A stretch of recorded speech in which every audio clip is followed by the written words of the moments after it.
नमस्कार बच्चों, class 8 maths की ऑनलाइन क्लासेस में आप सभी का स्वागत है। बेटा आज हम पढ़ने जा रहे हैं प्रश्नावली 14.2 गुणनखंड। ठीक है बेटा, इस ये प्रश्नावली में कुछ सर्व समीकाएं चलेगी। तो पहले हम गुणनखंड की कुछ सर्व समीकाएं समझ लेते हैं और उन सर्व समीकाओं के ऊपर ये सारी पूरी प्रश्नावली 14.2 डिपेंड करती है। ठीक है, तो सर्व समीकाएं देखते हैं कौन कौन सी सर्व समीका है। पहली सर्व समीका है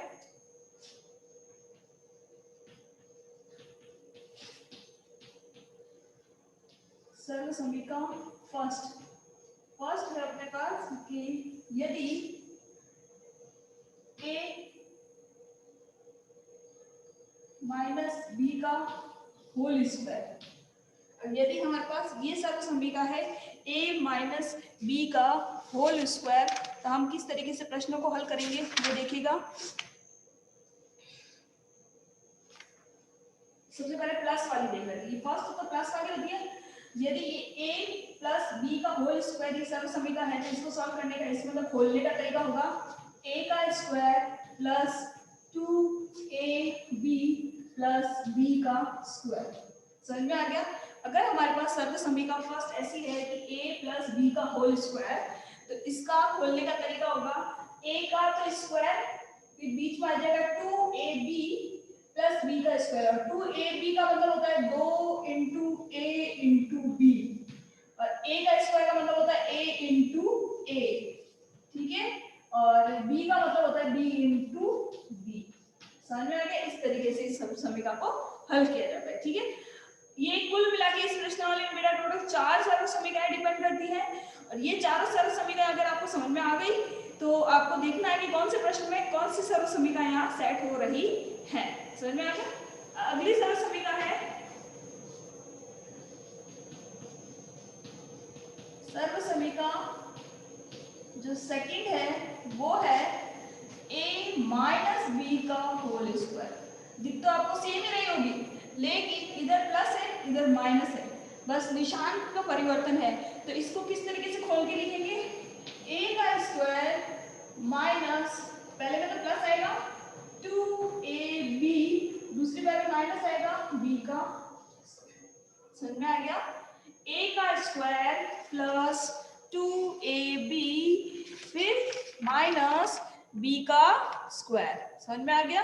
ये दो तरीके की सर्व समीकरण यहाँ पे चलेगी।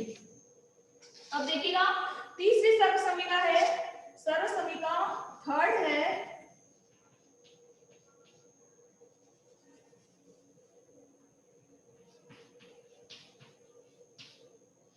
सर्व समीकरण थर्ड है कि a स्क्वायर, अगर a square minus B square, ये अगर सर्व समीकरण बैठ रही है a square minus B square, तो हम इसको किस तरीके से खोल के लिखेंगे कि a प्लस बी और a माइनस बी। समझ में आ गया। a square minus B square अगर सर्व समीकरण है तो उसे हम किस तरीके से लिखेंगे, a प्लस बी और a माइनस बी। हाँ तो बेटा ये हो गया। ठीक है, थर्ड सर्व समीकरण। नेक्स्ट है सर्व समीकरण फोर। यदि सर्व समीकरण चौथी है इस तरीके की, देखना कि x का square minus x a plus b फिर प्लस ab, यदि ऐसी सर्व समीकरण होती है। ठीक है, ab इधर देखिएगा, सॉरी ये a और b। ठीक है, अगर चौथी सर्व समीकरण है x square plus x a plus b plus a b, यदि ऐसी सर्व समीकरण है तो इसको किस तरीके से हल करना है कि x प्लस a, इसका आंसर होगा x प्लस a और x प्लस b। इस तरीके से इसका आंसर लास्ट में रखना है। समझ में आ गया। x प्लस a और x प्लस b इस तरीके से करना है। यदि x square plus x a plus b plus a b, यदि ऐसी सर्व समीकरण है तो इसको कहते हैं सर्व समीकरण नंबर 1, इसको कहते हैं सर्व समीकरण नंबर 2। दोनों में कोई चेंजेस नहीं है, बस इसमें प्लस है इसमें माइनस है। ठीक है, तो खोलने का तरीका भी यही है कि अगर प्लस वाली है तो a स्क्वायर प्लस स्क्वायर, यानी कि यहाँ प्लस का निशान है तो दोनों तरफ प्लस का निशान आएगा, ठीक है। फिर यहाँ पे जब सेकेंड टाइम आया a माइनस बी स्क्वायर है, तो जब बीच में माइनस का निशान आया, मतलब संख्या तो सेम है बस सिर्फ निशान बदला है, तो जब यहाँ माइनस का निशान आया तो संख्या वो क्यों आएगी, बस पहले माइनस का निशान आएगा, दूसरी बार में प्लस का निशान आएगा। यहाँ दोनों बार में प्लस आ रहे थे, इसमें एक बार माइनस एक बार प्लस आएगा, ठीक है। समीकरण वो का वो रहेगा। तीसरी बार में अगर यूं आया तो a का स्क्वायर माइनस b का स्क्वायर खुला खुला आया, अगर यहाँ तो होल स्क्वायर था, यहाँ पे सिंगल सिंगल बताया है, यदि a का स्क्वायर और b का स्क्वायर आया तो हम इसको इस तरीके से लिखेंगे a plus B a minus B, समझ में आ गया। बीच में माइनस का निशान होना चाहिए, ध्यान रखिएगा। और अगर चौथी सरल समीकरण है x का square plus x a plus b और a b, तो इसको इस तरीके से x plus a x plus b, इस तरीके से इसको सॉल्व करेंगे, समझ में आ गया। तो ये तो थी हमारी सरल समीकरण। अब सरल समीकरणों के प्रश्नों को हल करना है, तो किस तरीके से हल करेंगे देखते हैं। प्रश्न संख्या पहली ले लेते हैं। निम्नलिखित व्यंजकों के गुणनखंड कीजिए। निम्नलिखित व्यंजकों के गुणनखंड कीजिए, मैं मिटा देती हूँ बेटा। अब ये चार सरल समीकरण आपको याद रखनी है, और कौन से प्रश्न पे कौन से सरल समीकरण यहाँ पे सेट होती है वो वाले सरल समीकरण यहाँ पे रखनी है। अब इन सरल समीकरणों को खोल के किस तरीके से इसका आंसर लाना है वो आपको प्रश्न के अनुसार समझ में आ जाएगा, ठीक है। तो पहला सवाल है पहले प्रश्न का, मैं चौथा सवाल ले लेती हूँ सीधा। अब प्रश्न संख्या फर्स्ट, इसका मैं चौथा ले रही हूँ, ठीक है, थोड़ा टफ है इस वजह से। 49 वाई स्क्वायर, 49 49 वाई स्क्वायर, फिर है 84 Y Z plus 84 Y Z, फिर क्या है plus 36 Z square plus 36 Z का स्क्वायर। अब आप देखिए इस प्रश्न को देखकर आपको इसमें कौन सी सरल समीकरण सेट हो रही है। इधर भी स्क्वायर है, इधर भी स्क्वायर है, इधर ये वाई जेड है और इधर प्लस और इधर प्लस है, तो कौन सी सरल समीकरण यहाँ सेट हो रही है। सरल समीकरण यहाँ पे फर्स्ट नंबर की सेट हो रही है, तो लिखेंगे सर्व समीकरण फर्स्ट क्या है a square plus 2ab plus b square. यदि ऐसा प्रश्न में है तो हमें ये प्रश्न दिख रहा है, तो इसका आंसर किस तरीके से होगा, इसका आंसर होगा a प्लस b का होल स्क्वायर। ये सरल समीकरण यहाँ बैठेगी। यदि a का स्क्वायर और b का स्क्वायर और 2ab यहाँ हो रहा है, अभी जो प्लस प्लस है, तो यहाँ पे किस तरीके से बैठेगी a प्लस b का होल स्क्वायर, ठीक है। अब आप देखिए, अब ये स्क्वायर है यानी y भी यहाँ पे दो बार है, और 49 किसका वर्ग है, 49 किसका वर्ग है, किसी ना किसी का वर्ग होगा, ये फिक्स है। अब ये किसका वर्ग है, देखिए वर्ग, जब मैंने प्रश्नावली 6 पढ़ाई आपको, तो 6 में मैंने आपको एक वर्गमूल का पहाड़ा याद करवाया था कि 1 एकम 1, 2 दूनी 4, 3 तिया 9, 4 चौक 16, 5 25, 6 छिंग 36, 6 छिंग 36, 36 आया, 6 छिंग 36 और 7 दो 7 49 आया, 7 दो 7 49, यानी कि ये तो 6 का वर्ग है और ये 7 का वर्ग है।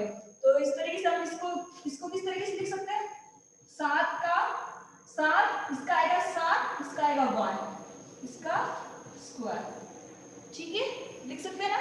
अब इसको ही खोल के देख लो, रफली मैं बता रही हूँ, रफली इसको वापस खोल के देखो, ये 7y स्क्वायर है, यानी कि 7y इंटू 7y। बताया था ना मैंने कि अगर a स्क्वायर है तो a स्क्वायर का मतलब क्या होता है, a इंटू a, तो ये a इंटू a, तो 7 7 49 और y मिलके होगा y का स्क्वायर। हो गया नहीं है, हो गया नहीं है, इस तरीके से इसका खोलना है, ठीक है। तो हमने लिख दिया a का स्क्वायर की जगह पे हमने लिख दिया 7y का स्क्वायर, ठीक है। फिर प्लस ये बीच वाला पोर्शन आप छोड़ दीजिए, सीधा नीचे चले जाइए, प्लस 36 मैंने बताया, 36 किसका स्क्वायर है, 36 6 का स्क्वायर है, ठीक है, 6 छिंग 36, 6 छिंग 36, तो यानी 6z का स्क्वायर। और वापस मैं इसको खोल के बता दूं कि अगर ये है b का स्क्वायर, तो b का स्क्वायर का मतलब होता है b इंटू b, तो b इंटू b का मतलब लिखेंगे 6z इंटू 6z, तो 6 छिंग 36, z और z का स्क्वायर, ठीक है, इस तरीके से इसको खोल दिया, समझ में आ गया। इस तरीके से इनके टुकड़े करने हैं, ठीक है। तो हमारे पास ए भी मिल गया, ए का स्क्वायर भी मिल गया हमको, हमें बी का स्क्वायर भी मिल गया। अब हमें देखना है बीच वाला पोर्शन, ठीक है। बीच वाले में क्या लिखना है, देखिएगा 2ab, 2ab यानी कि 2a यानी इंटू a की जगह पे हम लिखेंगे 7y, 7y इंटू बी की जगह पे हम रखेंगे 6z। सिर्फ बी मांगा, बी का स्क्वायर नहीं मांगा, बी मांगा, स्क्वायर नहीं मांगा, सिर्फ अंदर क्या लिखा हुआ है वही लिखना है। समझ में आ गया। अब ये देखिए, इसको वापस हल करके देखना है कि क्या हमें ये मिल रहा है या नहीं मिल रहा है, ठीक है। मिल रहा है, इसका हमारा उत्तर सही है। तो अब ये देखिए कि 2 को 7 से गुणा करना है, फिर जो आंसर आएगा उसको 6 से गुणा करना है, या फिर इन दोनों को गुणा कर लीजिए, फिर उसको 2 से गुणा कर लीजिए, कैसे भी कर सकते हैं, ठीक है। तो मान लीजिए मैंने इन दोनों को गुणा कर लिया, ठीक है।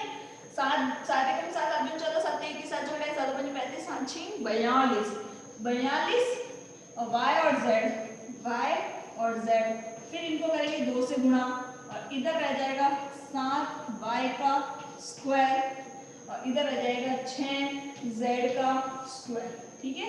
वापस आंसर क्या आएगा कि इसको इससे गुणा करने पे देख लीजिए कि इसको इससे गुणा करने पे मिल रहा है 42 दूनी 84, 42 दूनी 84 मिल रहा है ना बेटा। तो यानी कि 42 दूनी 84, 7y का स्क्वायर प्लस 42 दूनी 84 yz प्लस 6z का स्क्वायर, यानी कि मिल गया ना आपको a का square plus 2ab plus b का स्क्वायर मिल गया। तो अब आंसर हमें किस तरीके से लिखना है, हमें आंसर लिखना है a प्लस b का स्क्वायर।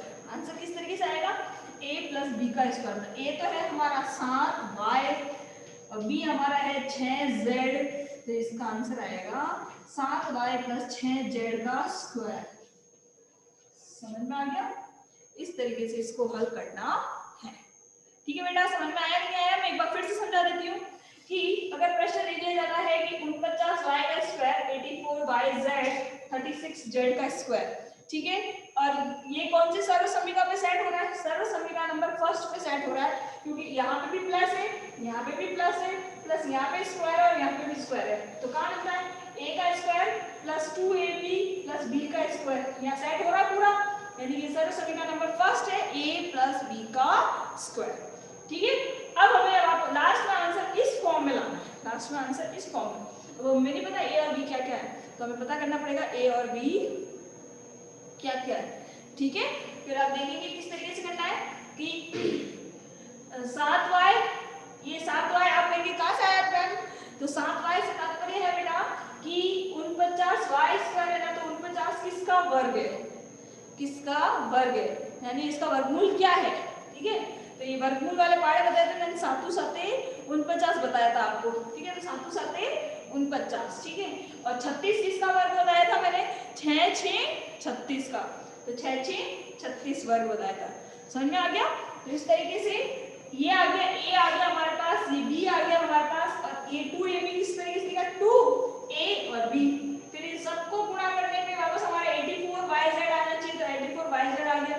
ये ऐसे कैसे रह गया, ये ऐसे कैसे रह गया, और लास्ट में आंसर हमें किस तरीके से लिखना है, a प्लस b का स्क्वायर, यानी कि a प्लस b का स्क्वायर। समझ में आ गया। इस तरीके से इस प्रश्न को हल करना था, समझ में आ गया। अब चलते हैं अगले प्रश्न की तरफ। इसी काम में एक और समझा देती हूँ जो थोड़ा सा अलग है, तो आपको आसानी से समझ में आ जाएगा। बाकी जो मैं नहीं करवा रही हूँ वो प्रश्न आपको स्वयं हल करने हैं, ठीक है बेटा, स्वयं आपको हल करना है।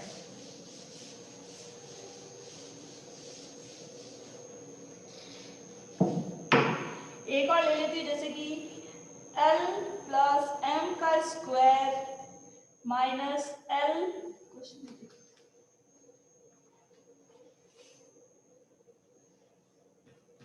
प्लस m का स्क्वायर माइनस 4lm, ठीक है बेटा। ये प्रश्न है हमारा। अब आपको देखना है इस पे कौन सी सर्व समीकरणें सेट होती हैं, ठीक है। तो अपन इसको हल करके देखेंगे ना।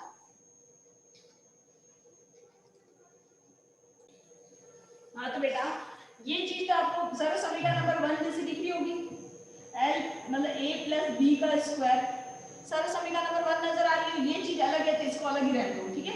ये तो सर्व समीकरण नंबर 1 की तरह समझ में आ रही है ना, तो लिखेंगे सर्व समीकरण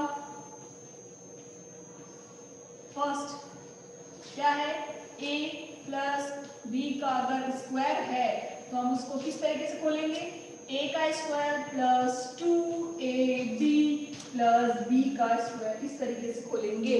समझ में आया? तो अब इसको भी खोलेंगे, ये इसमें a है, ये इसमें b है और इसका स्क्वायर बोला है इन्होंने, तो हम इसको खोलेंगे किस तरीके से, a तो हमारे पास l है तो l का स्क्वायर, ठीक है, l को हम कोष्टक में डाल देते हैं, ठीक है, प्लस 2ab, 2a तो है l प्लस 2lm, 2lm लिख सकते हैं।